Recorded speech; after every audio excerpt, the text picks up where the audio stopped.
اسلام میں بے جا غصہ، بلا وجہ غصہ، یہ ہر وقت توے پہ بعض لوگ جیسے بیٹھے رہتے ہیں نا غصے میں، یہ اچھی خصلت ہے یا بری خصلت ہے؟ قرآن کہتا ہے والکاظمین الغیظ، نیک لوگ غصے کو کیا کرتے ہیں؟ پیتے ہیں۔ اب ایک طرف اسلام کہہ رہا ہے کہ غصہ بری چیز ہے، کبھی کبھار تو ٹھیک ہے، ضرورت بھی ہوتی ہے، وہ نیچرل بھی ہے، بلا وجہ چھوٹی چھوٹی باتوں پہ ایک دم ناک پہ مکھی بٹھا کے رکھنا ہر وقت، بعض لوگوں کی عادت ایسی ہوتی ہے جیسے ابھی ایک دھماکے سے پھٹ جائیں گے وہ نا، تو یہ بری خصلت ہے۔ کیا خیال ہے؟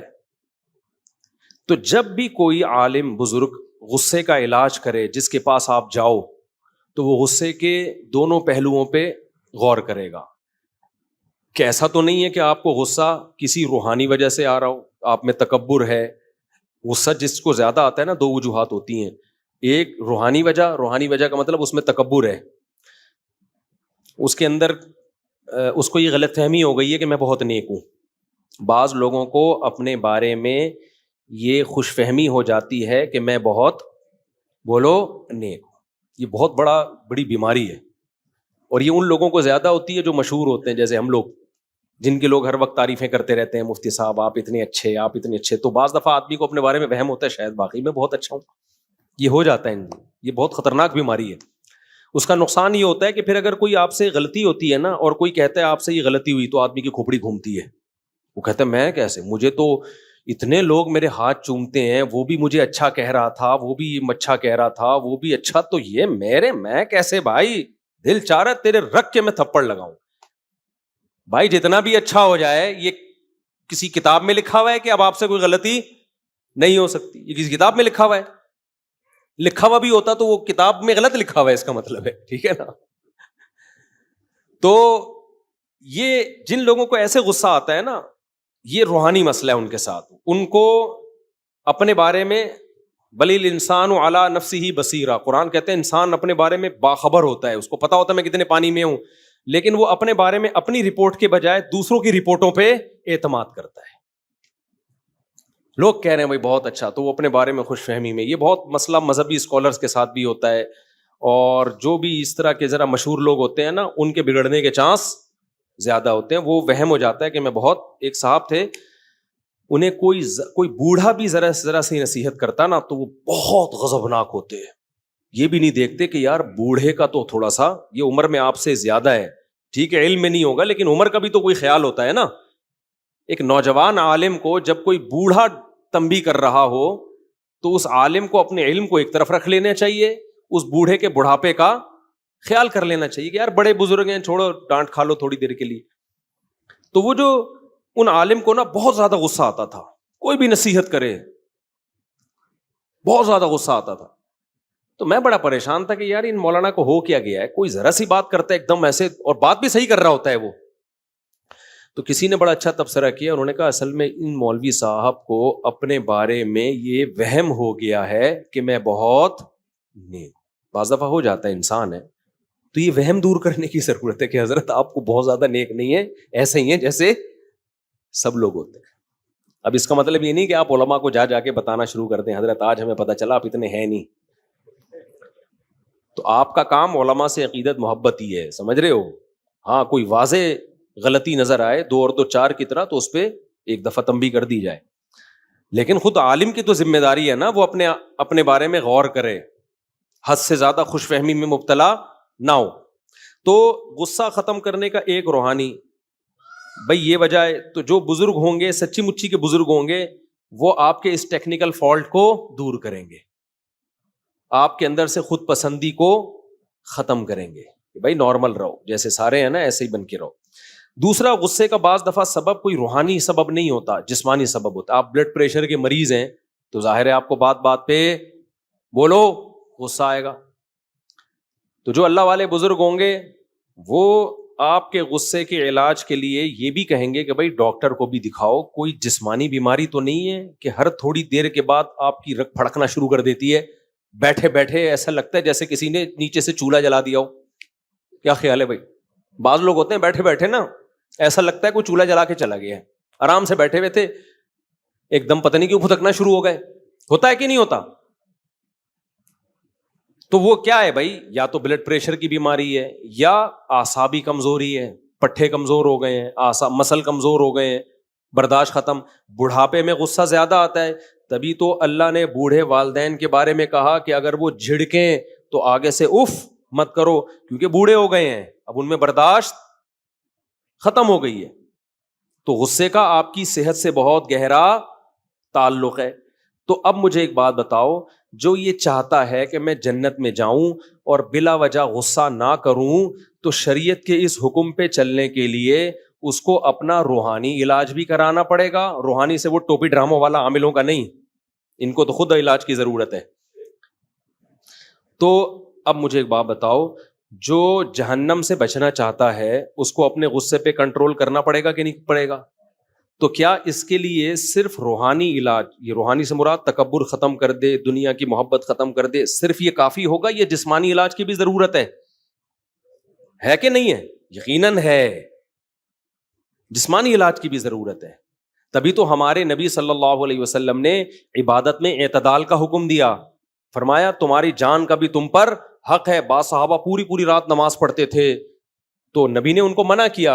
وجہ اس کی کیا ہے؟ بھائی آپ کی صحت خراب ہوگی تو آپ کا گھر والوں کے ساتھ ایٹیٹیوڈ خراب ہوگا، آپ ڈپریشن میں کوئی الٹا کام کرو گے جا کے. فوجیوں میں دیکھو نا، رات کو ٹائم پہ سلایا جاتا ہے، وہ سلانا بھی گورنمنٹ کی طرف سے پابندی ہے. سوئے گا تو ان کو پتا ہے نہیں سوئے گا صبح اٹھ کے کیا کرے گا.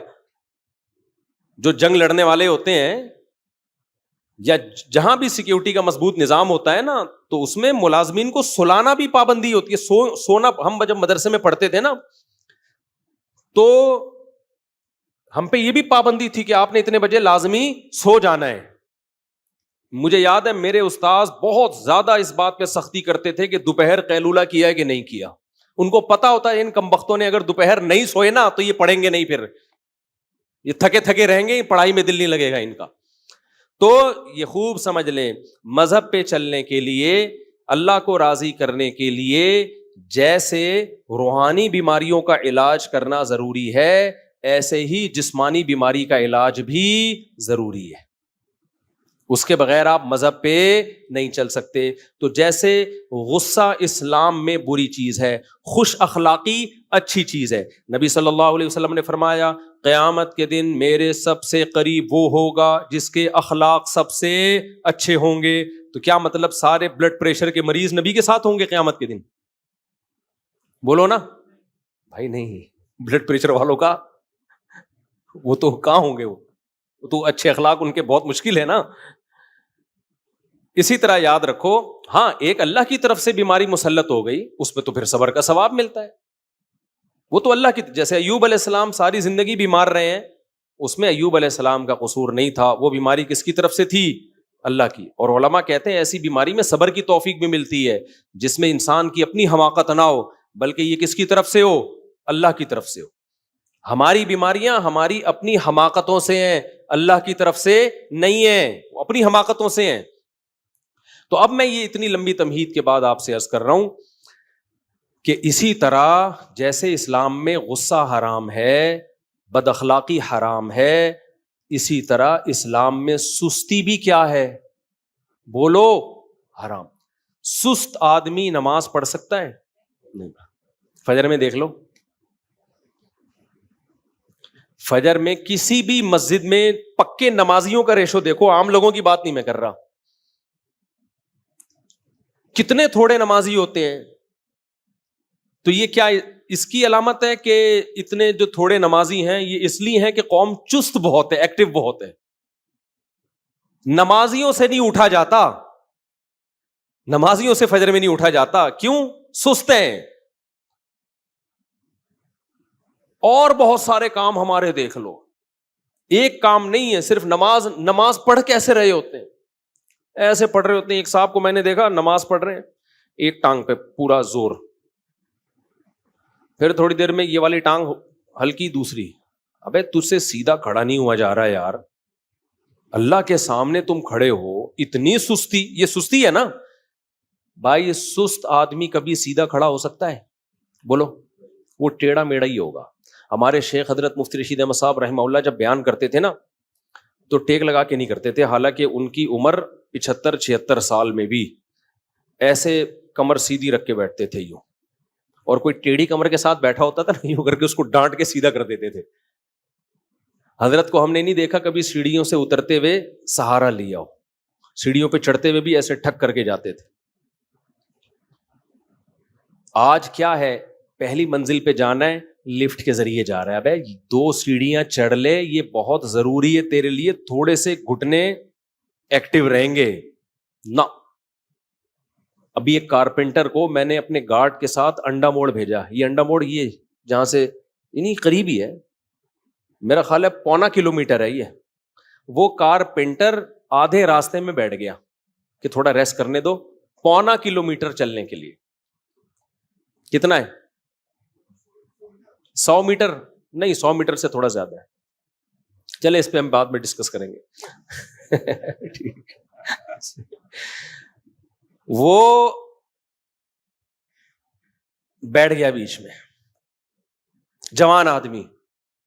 تو یہ قوم کی حالت ہے, تو یہ جہاد کرے گی؟ یہ جہاد کرے گی؟ تو سستی اسلام میں بری چیز ہے. چستی کیا ہے؟ میں بھی چستی پہ اتنے بیانات کر رہا ہوں, آپ یہ نہ سمجھے مفتی صاحب پتہ نہیں کتنے ایکٹیو ہوں گے, ہم بھی آپ جیسے ہی ہیں, لیکن بات تو وہی کریں نا جو ٹھیک ہو. کیا خیال ہے؟ تو اب مجھے ایک بات بتاؤ, جب ہمیں صحابہ میں کوئی سس نہیں ملتا, اور اتنی قربانیاں سس لوگوں کا کام ہے ہی نہیں جو قربانیاں صحابہ نے دی. خالد بن ولید نے روم اور فارس کے بخی ادھیڑ کے رکھ دیے تھے. ہمارے مجاہدین جو ماضی میں ہم لوگوں نے دنیا فتح کی ہیں, فرانس تک پہنچ چکی تھی ہماری فوجیں, اور ادھر فتح کرتے کرتے شام, اور ادھر ایسٹ کی طرف انڈونیشیا, ملیشیا, یہ ساری اسلامی سلطنتیں یہ تو بہت پہلے اسلام میں داخل ہو چکی ہیں. کابل تک مسلمان فوجیں حضرت عثمان کے دور میں آ چکی تھیں, وہاں صحابہ کی قبریں ملتی ہیں. ازبکستان, آذربائیجان, یہ سب حضرت عثمان کے دور میں فتح ہو چکا تھا. تو یہ سس لوگوں کا کام ہو سکتا ہے؟ اگر نبی صلی اللہ علیہ وسلم صحابہ کو ربیع الاول کے حلووں پہ ڈال کے چلے گئے ہوتے کہ تم محرم میں اتنا حلیم کھایا کرو, ربیع الاول میں اتنی دیگیں کھایا کرو, جب بچہ پیدا ہوا کرے تو مٹھائی کے اتنے ڈبے کھا لیا کرو, تو آپ مجھے بتاؤ روم اور فارس اور آذربائیجان, ازبکستان یہ فتح ہوتے؟ بولو نا. تو مذہب پہ چلنا ممکن ہی نہیں ہے سست آدمی کے لیے, سمجھ رہے ہو نا. اس سے فجر میں اٹھا جائے گا, اٹھ کے آئے گا تو ایسے لگے گا جیسے قبر سے کسی نے مردہ اکھاڑا ہوا ہے. آپ دیکھ لو نا, جو سست بچے ہوتے ہیں آپ ان کو اٹھاؤ تو صحیح, ایسے مرے ہوئے آ رہے ہوتے ہیں جیسے تجھے پھانسی کے پھندے کی طرف لے کے جا رہے ہیں, ہم پھانسی گھاٹ کی طرف لے کے جا رہے ہیں. پھر آگے بیٹھے گا تو وضو خانے میں بیٹھ جائے گا, وہیں جھومتا رہے گا بیٹھ کے. پھر وضو خانے سے اس کو اٹھاؤ گے, آگے کھڑا ہوگا, پھر عجیب اسٹائل سے کبھی ایک پاؤں پہ سہارا لے کے ادھر کبھی ادھر, کبھی پھر ناک میں کھجا رہا ہے, کبھی کان میں انگلی گھما رہا ہے. نہ نماز میں خشوع و خضوع, نہ وضو تمیز سے ہوگا اس کا, عجیب. تو یہ کیا ہے بھائی؟ یہ کسی کام کا نہیں ہے, یہ امت پہ بوجھ ہے, یہ نمازیوں کو بدنام کر رہا ہے. بوڑھا امام ہوتا ہے نا, بوڑھا امام, وہ بیچارہ سمجھ میں آتا ہے کہ رکوع میں گیا دیر, اللہ اکبر کہہ دیا اور رکوع میں جانے میں دیر ہو گئی, سجدے میں جانے میں دیر ہو گئی, سجدے سے اٹھنے میں دیر ہو گئی. بوڑھے ہوتے ہیں وہ تو مجبور ہیں بیچارے, بڑھاپے میں ہو جاتے. میں نے جوان امام دیکھے ہیں, سجدے میں جا رہے ہیں, اللہ اتنا لمبا اللہ اکبر کہ پبلک سجدے میں پہلے پہنچ چکی ہے, امام صاحب ابھی راستے میں پہنچے. یار آپ تو 30-35 سال کے ابھی ینگ ہو, آپ اتنا لیٹ پہنچ رہے ہو, سردے میں اتنا لیٹ پہنچ رہے ہو. اور چلو شادیوں میں دولہا اپنی شادی میں لیٹ آتا ہے, میں تو نکاح پڑھاتا ہوں نا یہاں, دولہا لیٹ آدھا گھنٹہ 1 گھنٹہ. میں کہتا ہوں جس کمبخت کو اس کی شادی موٹیویٹ نہیں کر سکی ٹائم پہ پہنچنے کے لیے, وہ باقی کون سے کام ٹائم پہ کرے گا؟ یا تو بیزار ہے, تیری پسند کی شادی نہیں ہو رہی, یا تو سست ہے کہ پسند کا کام بھی اتنی سستی سے ہو رہا ہے. یہی وجہ ہو سکتی ہے نا بھائی تیری. کبھی چلو حادثہ بھی ہو جاتا ہے, ٹریفک جیم ہے, کوئی مسئلہ ہو گیا, لیکن نارملی بھی لوگ یہی کر رہے ہوتے ہیں. ہم بیٹھے ہوئے ہیں یا نکاح پڑھانے, ہم ٹائم پہ پہنچے ہوئے ہیں, حالانکہ میری نہیں ہو رہی شادی, پھر بھی میں ٹائم پہ پہنچا ہوا ہوں. اور اگلا کیا کر رہا ہے جو دولہا ہے 1 گھنٹہ لیٹ 1.5 گھنٹہ لیٹ. بس کر یار, تو نماز کیسے ٹائم پہ پڑھے گا جب تیری جو شادی جس میں اتنی دلچسپی ہے تجھے وہ تو اتنی لیٹ کر رہا ہے, گھنٹہ بعد پہنچ رہا ہے تو یہ مقصد کہ یہ قوم سست ہے یا نہیں ہے, مجھے یہ بتاؤ. یہ خدا کی قسم بہت بڑا عیب ہے ہمارے اندر, اس کو ہلکا مت سمجھو, بہت بڑا عیب ہے. نبی صلی اللہ علیہ وسلم کو سستی پسند نہیں ہے, اور آپ صلی اللہ علیہ وسلم کی صحیح بخاری کی حدیث ہے, آپ صلی اللہ علیہ وسلم نے فرمایا, ہم خطبوں میں یہ حدیث سنتے ہیں نا, خیر القرون قرنی ثم الذین یلونہم ثم الذین یلونہم, یہ بہت زیادہ ہم نے سنی ہے حدیثیں. آپ کو پتہ ہے پوری حدیث ہم نے نہیں سنی, ہم یہاں تک حدیث سنا کے بریک لگا دیتے ہیں. ہمیں پتہ ہے آگے ہم نے بیان کی تو ہو سکتا ہے میرے ہی خلاف جا رہی ہو وہ حدیث, کیونکہ میرے ابھی دفتر میں بھی مٹھائی کا ڈبہ رکھا ہوا ہے, نیت خراب ہو رہی تھی میری بھی. تو نبی صلی اللہ علیہ وسلم نے فرمایا سب سے بہترین امت میری یعنی صحابہ کی, پھر ان کے بعد والی بھی سب سے بہترین یعنی تابعین کی, پھر ان کے بعد والی بھی یعنی تبع تابعین کی. فرمایا اس کے بعد شر پھیلے گا, اور شر میں آپ نے 2 چیزوں کو خصوصیت سے ہائی لائٹ کیا. فرمایا ایک جھوٹ پھیل جائے گا, نمبر 2 موٹاپا پھیلے گا. سمجھ میں آ رہی ہے بات؟ موٹاپے سے مراد ہے سستی, کیونکہ موٹاپا قدرت کی طرف سے ہوتا ہے, وہ نیچرل ہے. بہت چست لوگ بھی ہم نے بھاری جسم والے دیکھے ہیں, بہت کم خوراک والے لوگ بھی ہم نے بھاری جسم والے دیکھے, یہ قدرت کی طرف سے ہے. کسی کا پیٹ نکلا ہوا ہو تو اس سے بدگمان ہونے کی اجازت نہیں ہے. نیچرلی بھی لوگوں کا پیٹ ہوتا ہے, کسی بیماری کی وجہ سے نکل جاتا ہے. میں نے ایسے علماء دیکھے ہیں 24 گھنٹے میں ایک ٹائم کھاتے ہیں, وہ بھی بہت ہلکا, لیکن پیٹ نکلا ہوا ہے ان کا, وہ قدرت کی طرف سے ہے.